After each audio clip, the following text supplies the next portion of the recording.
नमस्कार। डॉक्टर वंदना रस्तोगी, सह आचार्य संस्कृत, BND राजकीय कला महाविद्यालय जमुनपुरा द्वारा संस्कृत विषय के इस ई व्याख्यान में आप सबका स्वागत है। विद्यार्थियों, इस व्याख्यान श्रृंखला में हम महाकवि कालिदास द्वारा विरचित रघुवंश महाकाव्य के इंदुमती स्वयंवर वर्णन नामक छठे सर्ग का अध्ययन कर रहे हैं। स्वयंवर सभा में आए राजाओं का परिचय देते हुए द्वारपालिका सुनंदा रघुपुत्र अज का वर्णन प्रारंभ करती है और अज के वंशानुक्रम के विषय में इंदुमती को बताती है। इस वंशानुक्रम में इक्ष्वाकु वंशी ककुत्स्थ, दिलीप जैसे महाप्रतापी राजाओं का उल्लेख करती है। इसी क्रम में राजकुमार अज के पिता, विश्वजित यज्ञ के अनुष्ठाता, सर्वस्वदानी महाराज रघु की यशस्विता का वर्णन सुनंदा द्वारा इस प्रकार किया जा रहा है। देखिए पद्य 77। आरूढ़मद्रीन उदधीन वितीर्णं भुजंगमानाम वसतिं प्रविष्टं ऊर्ध्वं गतं यस्य न चानुबन्धे यशः परिच्छेतुमियत्तयालम्। अन्वय इस प्रकार है श्लोक का। अद्रीन आरूढ़म उदधीन वितीर्णं भुजंगमानाम वसतिं प्रविष्टम ऊर्ध्वं गतम अनुबंधि च यस्य यशः इयत्तया परिच्छेत्तुम् अलम नास्ति। अद्रीन, अद्रि पर्वत को कहते हैं। पर्वतों तक, आरूढ़म पहुँचे हुए, पर्वतों का आरोहण किए हुए। उदधीन, उदधि समुद्र को कहा जाता है। उदकानि धीयन्ते येषु ते उदधयः तान, बहुव्रीहि समास है यहाँ पर। उदधीन समुद्रों को, वितीर्णम पार गए हुए, जो पर्वतों का आरोहण कर चुका है, जो समुद्रों के पार गया हुआ है। भुजंगानाम वसतिम, भुजंग सर्प को कहा जाता है। भुजंगों के, सर्पों के, वसतिम निवास स्थान, नागलोक या पाताल लोक में, प्रविष्टम प्रविष्ट हुए। ऊर्ध्वम गतम, ऊर्ध्व लोक तक, स्वर्ग लोक तक गए हुए, पहुँचे हुए। अनुबंधि च, अनुबंधि, अनुबध्नाति इति अनुबंधि, ये यशः शब्द का विशेषण है। इसका अभिप्राय है अविच्छेदी, कालत्रय व्यापी या सर्वकाल व्यापी, या अविच्छिन्न रूप से सभी कालों में सुस्थिर। यस्य यशः, जिसके यश को, इयत्तया, इयत्ता के द्वारा, इयतः भावः इयत्ता तया, इयत्ता शब्द से तृतीय एक वचन का ये रूप है। इयत्ता अर्थात सीमा के मापदंडों द्वारा, देशगत मानदंड या कालगत मानदंड के आधार पर परिच्छेदुम, मापने के लिए, परिमाण करने के लिए, न अलम, समर्थ नहीं है। अर्थात उस यश को इन मापदंडों के आधार पर नहीं नापा जा सकता। अभिप्राय यह है कि पर्वतों पर, सागरों के पार, पाताल लोक में और स्वर्ग लोक में सर्वत्र फैला हुआ तथा तीनों कालों में अविच्छिन्न रूप से व्याप्त महाप्रतापी राजा रघु का यश किसी के भी द्वारा सीमा में नहीं बांधा जा सकता। सर्वत्र, संपूर्ण धरा पर ही नहीं, संपूर्ण ब्रह्मांड में परिव्याप्त इन राजा रघु की कीर्ति सार्वदेशिक या सार्वभौमिक है, सार्वकालिक या चिरस्थायी है। अतः इसे देश काल की सीमा के मापदंड के आधार पर नापना संभव नहीं है। ऐसे अपरिमेय अथाह यश वाले हैं राजा रघु। यहाँ विशेषालंकार माना गया है और उपजाति छंद का प्रयोग किया गया है। व्याकरणात्मक टिप्पणी की दृष्टि से यदि देखें तो प्रकृति प्रत्यय दृष्टव्य है। आ उपसर्ग रुह धातु, त प्रत्यय आरूढ़म। इसी तरह वितीर्णम, वि उपसर्ग त्रिधातु जो तैरने के अर्थ में प्रयुक्त होती है, और क्त प्रत्यय। प्रविष्टम प्रोपसर्ग विष धातु क्त प्रत्यय, गतम गम धातु क्त प्रत्यय, परिच्छेदुम परिउपसर्ग छिद धातु तुमुन प्रत्यय। अगले पद्य में ऐसे राजा रघु के पुत्र हैं अज, जो इंदुमती के स्वयंवर में आए हुए हैं। अगले पद्य में इन अज का वर्णन करते हुए सुनंदा कहती है,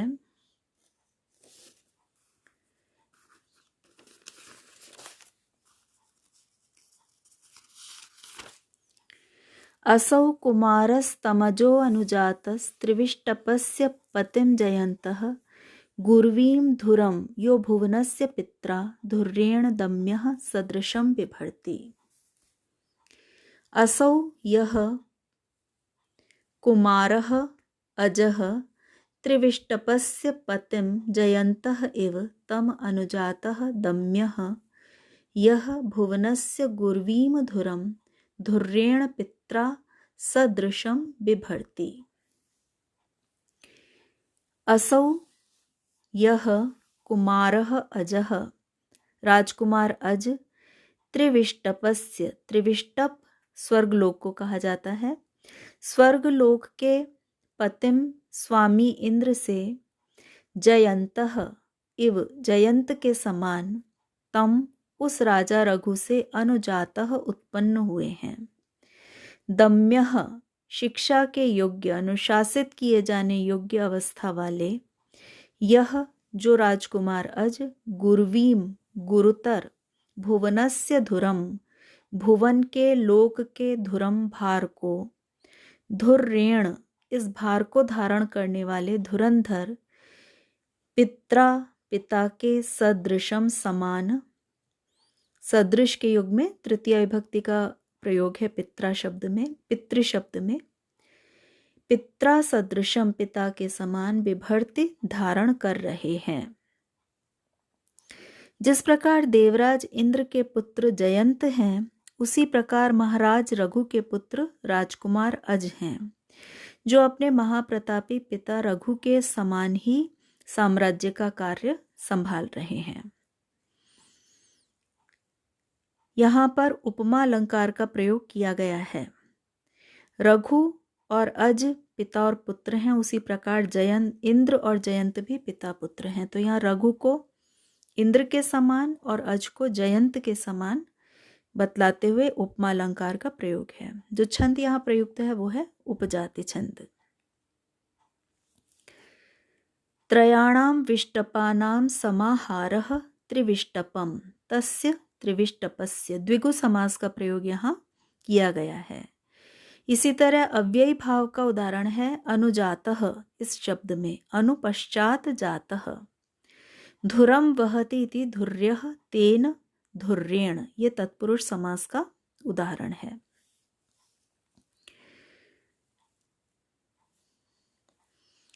यहाँ यही वर्णित किया गया है कि रघु अपने पिता राजा दिलीप के अनुरूप राज्य को संभालते थे, जिसका उल्लेख पुत्रो तस्य पदम प्रशास्ति इस रघुवंश के ही 76वें श्लोक में किया गया है।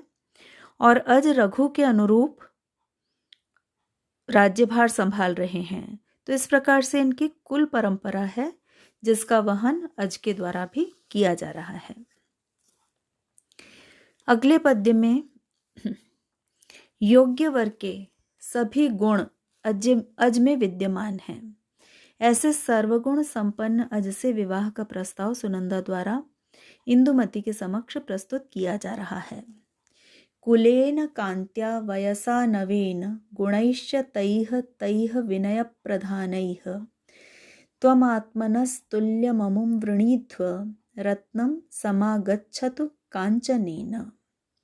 अन्वय इस प्रकार है। कुलेन कांत्या नवेन वयसा विनय प्रधानैः तै तै गुणैः च आत्मनः तुल्यम् अमुं त्वं वृणीध्व रत्नं कांचनेन समागच्छतु। कुलेन वंश से, कांत्या कांति से, सौंदर्य से, नवेन वयसा नवीन युवावस्था से विनय प्रधानैः, विनय, नम्रता, दया इत्यादि जिनमें प्रमुख हैं, ऐसे तैः तैः उन प्रसिद्ध गुणैः सद्गुणों से आत्मनः अपने तुल्यम समान अमुम इस अज को त्वम इंदुमती को कह रही है तुम वृणीत्व स्वीकार करो। रत्नम हीरा या मणि कांचनेन सोने के साथ समागच्छतु मिल जाए। अर्थात सुनंदा इंदुमती से कहती है कि कुल लावण्य, नई अवस्था, नम्रता इत्यादि सद्गुणों से ये राजकुमार अज तुम्हारे अनुरूप हैं, तुम्हारे ही समान हैं, अतः तुम इन्हें स्वीकार कर लो, तुम इनका पति रूप में वरण कर लो, जिससे रत्न का सुवर्ण के साथ सुंदर संयोग हो जाए, सुंदर मेल हो जाए, क्योंकि रत्न की शोभा सोने के साथ ही बढ़ती है। रत्न स्वर्ण जटित होने पर ही सुशोभित होते हैं। इस प्रकार यहाँ अज और इंदुमती का संयोग मणिकांचन योग के अनुरूप होगा, यह सुनंदा का मंतव्य है। यहाँ दृष्टांत अलंकार का प्रयोग किया गया है और उपजाति छंद है।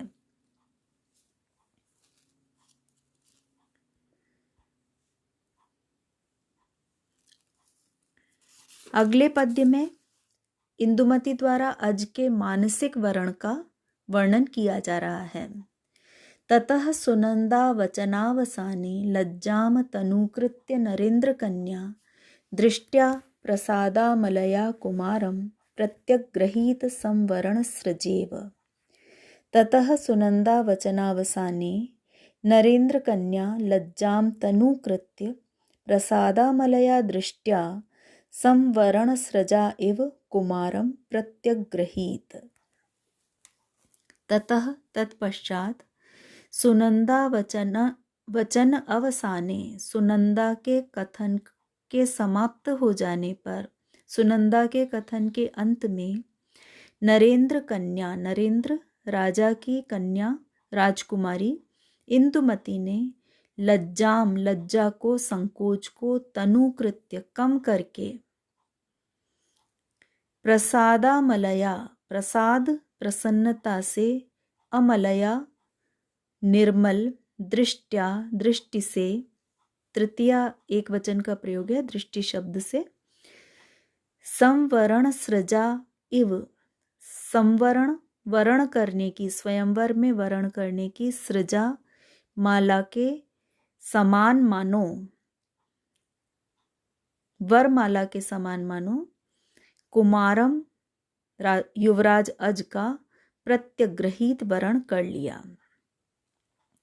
जब द्वारपाल का सुनंदा का कथन समाप्त हो गया तो राजकुमारी इंदुमती ने संकोच को छोड़कर राजकुमार अज का प्रसन्नता भरी आंखों से उनको देखा और प्रसन्नता पूर्वक ही उनको स्वीकार कर लिया, मानो उसकी दृष्टि ही स्वयंवर की माला थी जो उसने अपनी दृष्टि से ही उनका वरण कर लिया। यहाँ उत्प्रेक्षा अलंकार का प्रयोग है। संवरण सृजेव, इस शब्द से उत्प्रेक्षा अलंकार का बोध हो रहा है और उपजाति छंद विद्यमान है। व्याकरणात्मक टिप्पणी के अंतर्गत हम समास देखें तो नरेंद्रस्य कन्या, नरेंद्र कन्या षष्ठी तत्पुरुष है। प्रसादेन अमला, प्रसादामला, तया प्रसादामलया, यहाँ तृतीया तत्पुरुष विद्यमान है। इसी तरह संवरणस्य सृक, संवरण सृक, तया संवरण सृजा, यहाँ षष्ठी तत्पुरुष का प्रयोग किया गया है। आज के व्याख्यान में इतना ही विद्यार्थियों, धन्यवाद।